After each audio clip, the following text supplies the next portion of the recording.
কোনো সময় হবে কম, কথা হবে দামি, ঠিক কিনা? খুব অল্প সময় কথা বলবো আর শেষেই আপনাদের কিছু প্রশ্নের উত্তর দিব ইনশাআল্লাহ।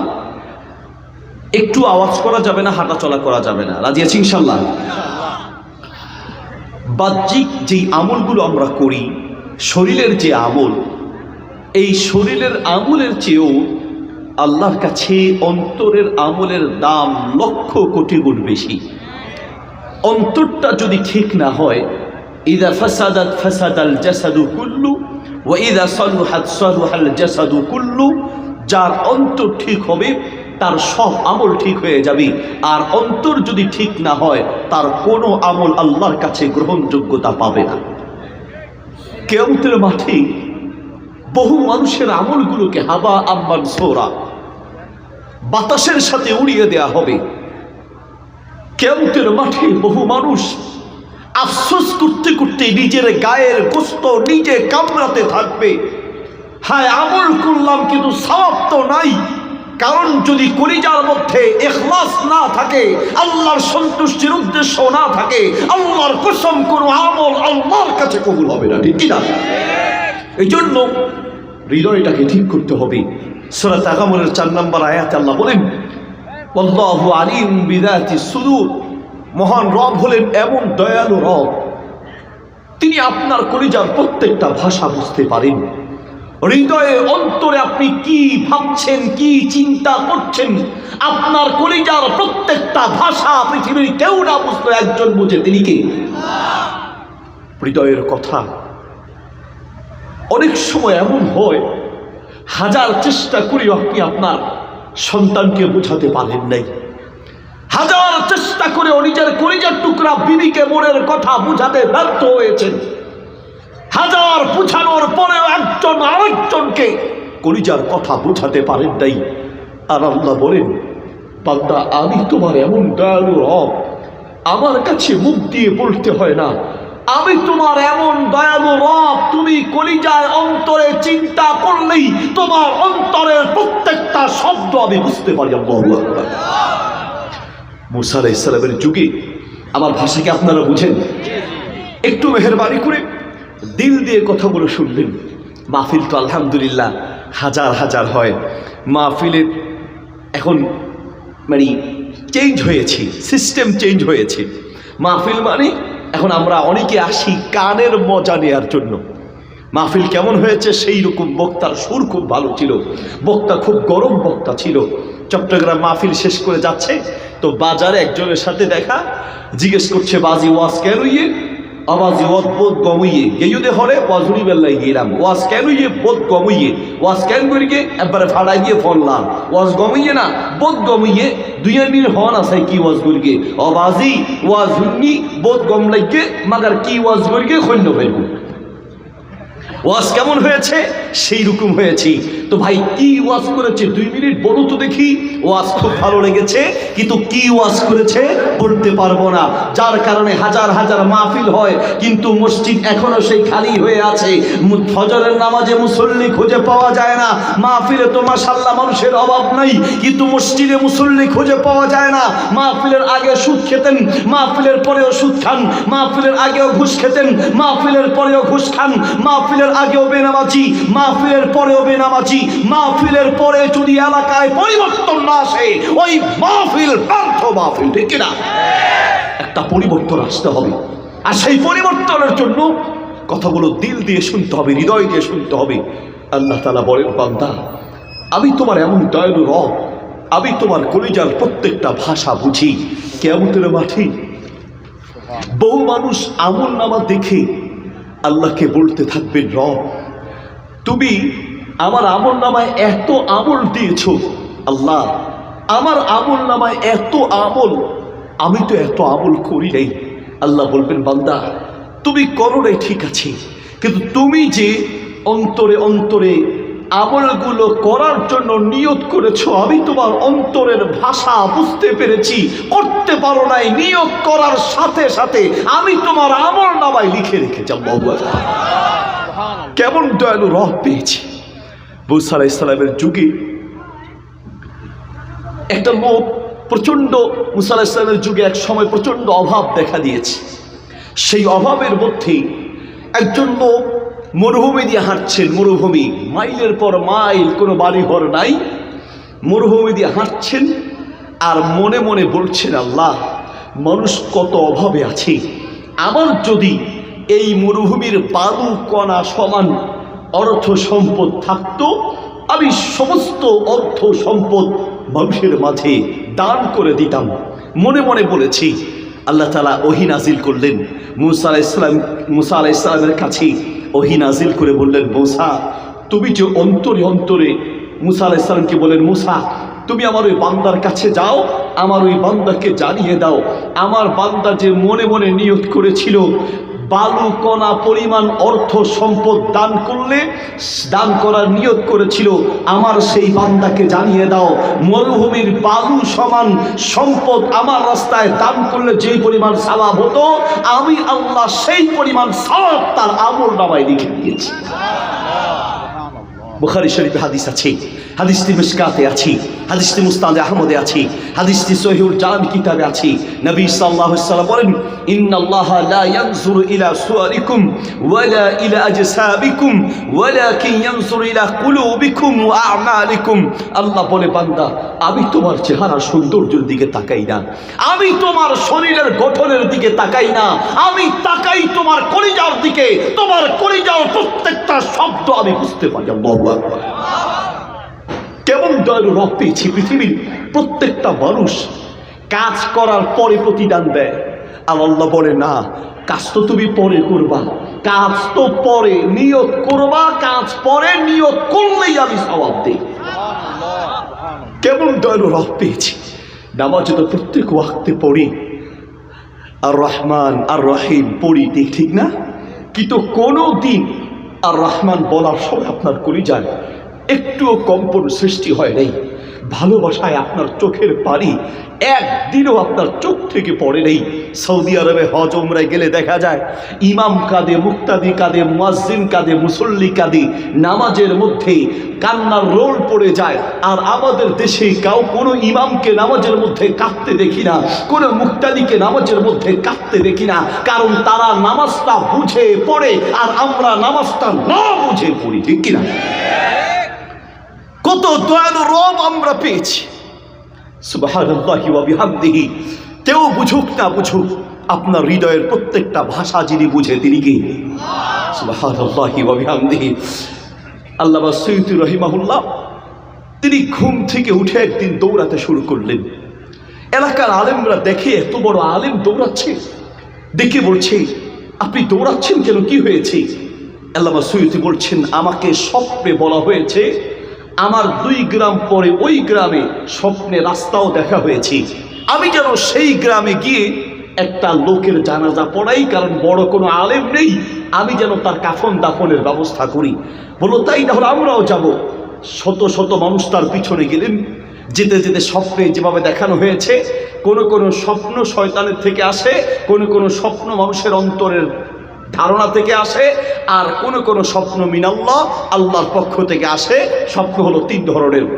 তো তাকে যেভাবে বলা হয়েছে তিনি খুঁজে খুঁজে সেই বাড়িতে গেলেন।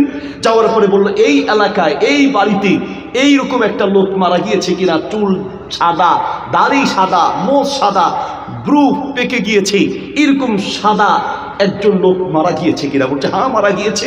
কোনটা? তার ঘর, এই যে ঘর, সেই ঘরে গেলেন। যাহাবা ইলা ইমরাতিহি, তার স্ত্রীকে গিয়ে বললেন, শোনো তো, তোমার স্বামী দুনিয়াতে এমন করে স্পেশাল আমল আছে, যেই আমলের কারণে দুনিয়ায় আল্লাহ তাকে বিশেষ সম্মানিত করেছেন, এমন কোন আমল কি তোমার জানা আছে?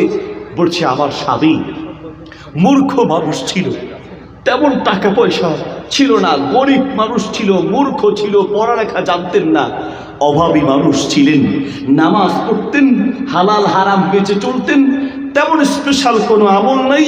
তবে একটা আমল তিনি নিয়মিত করতেন। কোন সেই আমল?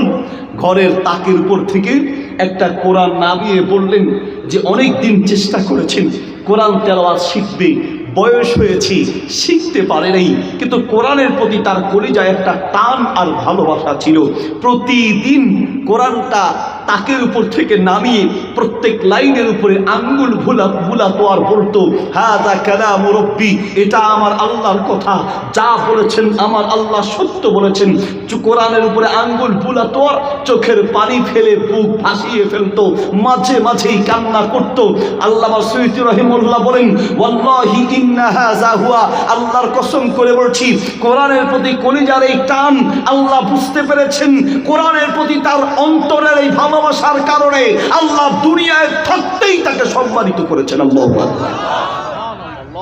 প্রিয় ভাই বাবা, আমি বলতে চাচ্ছিলাম যে অন্তরের প্রত্যেকটা শব্দের বড় দাম আছে। অন্তরের কিছু আমল নিয়ে কিছু কথা আপনাদেরকে বলতে চাই। 1 নম্বর অন্তর আমল হচ্ছে ভালো ভালো আমলের নিয়ত করা। সামনে রমাদান আসছে, খুব সন্নিকটে। ওয়াল্লাহি বলছি, আপনি আমি যদি রমাদান পেয়ে যাই, তো এই পৃথিবীতে রমাদান যদি আপনি পেয়ে যান, আমি মনে করি একজন ইমানদার হিসেবে এর চাইতে বড় কোনো নেয়ামত আপনার জন্য আর হতে পারে না। এই পৃথিবীতে বর্তমান জমানায় একজন মুসলমানের জন্য সবচেয়ে বড় নিয়ামত হবে যদি রমাদান পেয়ে যান, সিজদায় পড়ে চোখের পানিতে মুখ ভাসানো দরকার, ঠিক কিনা? মানিক, তুমি গত বছর কত মানুষকে করোনা দিয়ে দুনিয়া থেকে বিদায় করে দিয়েছো, কিন্তু না মালিক, তুমি দয়া করে আমাকে রমাদান পাওয়ার তৌফিক দিয়েছো। আল্লাহ আমাদেরকে তৌফিক দান করুক, আমিন বলুন। এখনই আপনার উচিত রমাদানে আপনি কি কি আমল করবেন, নিয়তগুলো এখনই করবেন। কোনো কারণে রমাদান যদি নাও পান, তাও আল্লাহ আপনাকে প্রতিদান দিয়ে দেবেন ইনশাআল্লাহ, আপনি সওয়াব পেয়ে যাবেন। অন্তরের 1 নম্বর আমল হচ্ছে ভালো আমলের নিয়ত করা।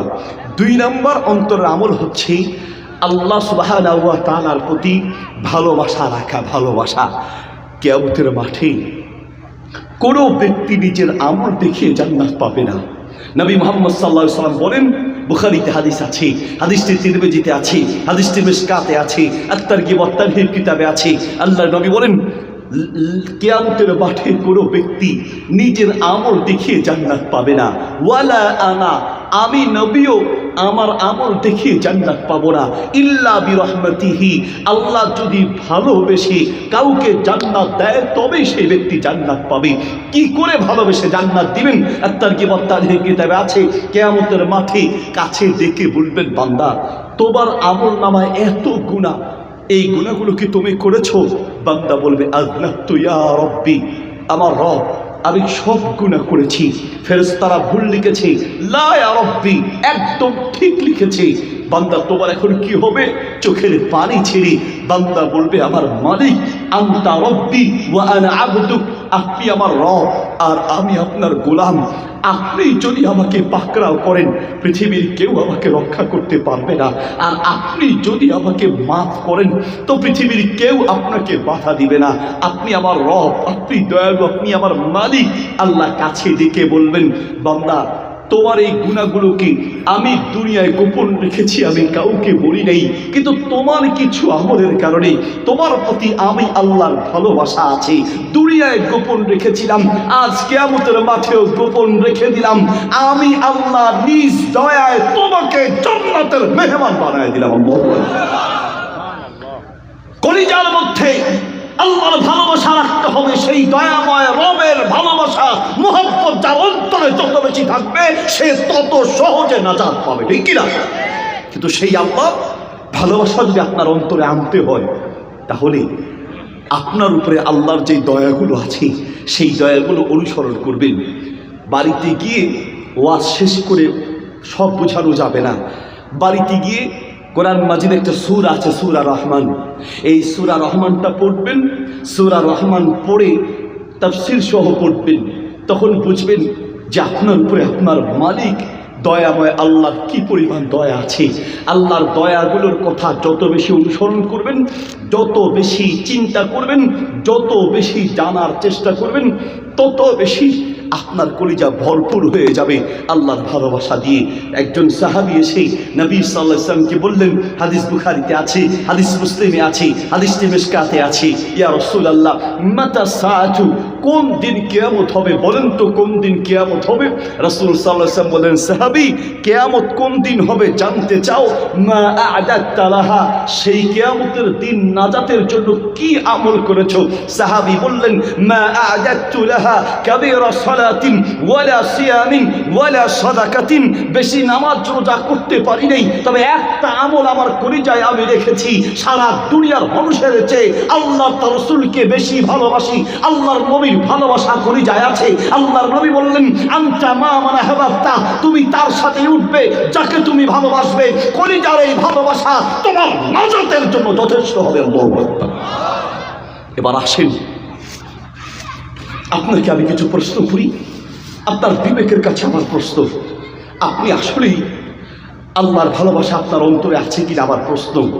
ভালোবাসা আছে কিনা বুঝবেন কি করে? ফজরের নামাজের সময় মসজিদ থেকে আযান আসে, আল্লাহু আকবার মানে আল্লাহ সবচেয়ে বড়, আল্লাহু আকবার মানে আল্লাহু আকবারু মিন কুল্লি শাইইন, আল্লাহর হুকুম সব হুকুমের চেয়ে বড়, সকল কাজের চেয়ে আল্লাহর হুকুম বড়। আস-সালাতু খায়রুম মিনান নাওম, ঘুমের চেয়ে নামাজ উত্তম। মসজিদ থেকে আল্লাহর আওয়াজ আপনার কানে ঢুকিয়ে দিচ্ছে, তোমার সব কিছুর চেয়ে আল্লাহর হুকুম বড়।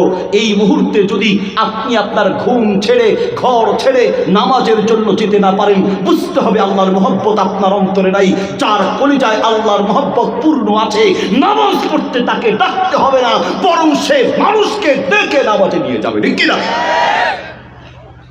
আমাকে এক নবুস্তি বলছে, হুজুর আমার খুব লজ্জা লাগে আপনাদের মাহফিলগুলোতে গেলে। আমি বললাম, কেন? বলছে, হুজুর আপনারা মুসলমানদের সামনে ওয়াজ করেন আর মুসলমানদেরকে নামাজের কথা বলেন। মুসলমান যে বিশ্বাস করে তার রাজিক দাতা হচ্ছে আল্লাহ, যে বিশ্বাস করে তাকে জীবন দিয়েছেন আল্লাহ, যে বিশ্বাস করে আল্লাহ তার রব, যে বিশ্বাস করে আল্লাহ তার স্রষ্টা, তাকে নামাজের ওয়াজ করে বোঝাতে হবে। তার চেয়ে লজ্জার বিষয় আর কিচ্ছু হতে পারে না, ঠিক না? এর চেয়ে লজ্জার বিষয় আর কি হতে পারে যে আপনাকে নামাজের ওয়াজ করে বোঝাতে হয়? আল্লাহ বলেন, ইন্নাল ইনসানা লিরাব্বিহি লাকানুত, মানুষের চেয়ে নিমক হারাম কোনো জাতি পৃথিবীতে আর একটা নাই। মানুষ কি করে নিমক হারাম হয়, মানুষ কি করে প্রতারক হয়? আমি তো বলি নাই, আপনার রব আপনাকে বলছেন মানুষের চেয়ে নিমক হারাম কোনো জাতি পৃথিবীতে নাই। আল্লাহ বলে, বান্দা তুমি যে কত বড় নিমক হারাম তুমি জানো? রাতে তুমি যখন ঘুমাতে গেলে তোমার তো একটু চিন্তা করা দরকার ছিল। তোমার মা তোমাকে রেখে ঘুমায়, তোমার বাপ তোমাকে রেখে ঘুমায়, তোমার বিবি তোমাকে রেখে ঘুমায়, সারা দুনিয়া তোমাকে রেখে ঘুমায়। আর আমি তোমার এমন দয়ালু রব, লা তাখুযুহু সিনাতুন ওয়ালা নাওম, আমি তোমাকে রেখে এক সেকেন্ডের জন্য ঘুমাই না, আমি সারা রাত তোমার দিকে তাকায়া থাকি। আল্লাহু আকবার। পৃথিবীর প্রত্যেকটা মানুষ তোমাকে রেখে ঘুমায়, কিন্তু তোমার মালিক তোমাকে রেখে ঘুমায় না। আল্লাহ যে আপনাকে রেখে ঘুমায় না, আপনি বুঝবেন কি করে? একটু বিবেকের কাছে প্রশ্ন করেন, তখন আল্লাহর ভালোবাসা অন্তরটা পূর্ণ হয়ে যাবে। ভাই আমার, রাতে আপনি ঘুমাতে গেলেন, ঘুমে মশা আপনাকে কামড় দেয়, মশার কামড় থেকে বাঁচার জন্য আপনি মশারি টানিয়ে তারপরে ঘুমান। মাঝে মাঝে দেখবেন সেই মশারির ভিতরেও ছোট্ট ছোট্ট মশা ঢুকে যায়, ঠিক না?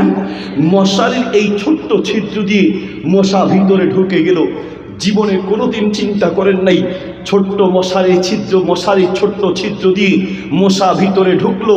আপনার নাক আর কানের ছিদ্র মশারির ছিদ্রের চেয়ে অনেক বড়, মশারির ছোট্ট ছিদ্র দিয়ে মশা ভিতরে ঢুকলো, নাক আর কানের ছিদ্র দিয়ে মশা ভিতরে ঢুকে নাই, কখনো চিন্তাও করেন নাই। আল্লাহ বলেন, বান্দা তুমি তো ঘুমায় গেলা, আমি আল্লাহ তো ঘুমাই নাই, আমি তোমার চারপাশে ফেরেশতা দিয়া পাহারা দিয়া রাখি, আমি তোমার সমস্ত শরীর পাহারা দিয়ে তোমাকে আরামের ঘুম বানিয়ে দিয়েছি। আল্লাহু আকবার। ওয়া জাআলনা নাওমাকুম সুবাতা, আল্লাহ বলেন, বান্দা তুমি চাইলেই ঘুমাতে পারো না, ঘুমানোর ক্ষমতা কোনো মানুষের হাতে আছে? ওয়া জাআলনা, আল্লাহর ভাষা দেখেন, ওয়া জাআলনা দিয়েছি আমি, নাওমাকুম তোমাদেরকে ঘুম, সুবাতা ক্লান্তি দূরীকরণ। আল্লাহ বলেন, বান্দা তুমি ঘুমাও নেই, ঘুমানোর ক্ষমতা মানুষের হাতে নাই, যদি থাকতো ঘুমের ঔষধ খায় তাও ঘুমাইতে পারে না, ঠিক না? ঘুমের ঔষধ খায় তাও ঘুমাইতে পারে না। আল্লাহ বলেন, না বান্দা, রাতে আমি যদি চাইতাম তোমার ব্রেইনে স্ট্রোক করায় দিতে পারতাম, হসপিটালে যাওয়া লাগতো, ব্রেইনটা ঘুরাইয়া দিতাম, মানসিক হসপিটালে পাবনায় যাওয়া লাগতো, পেটে ডিস্টার্ব শুরু করে দিত, বাথরুমে যাওয়া লাগতো। আল্লাহ বলেন, না বান্দা, আমি আরাম করে, মায়া করে, দয়া করে, ভালোবেসে তোমাকে রাতের 10টা, 11টা, 12টা, 1টা, 2টা, 3টা, 4টা আরাম করে আমি 8 ঘন্টা ঘুম বানিয়ে দিয়েছি। আল্লাহ বলেন, ওয়াজালনা নাওমাকুম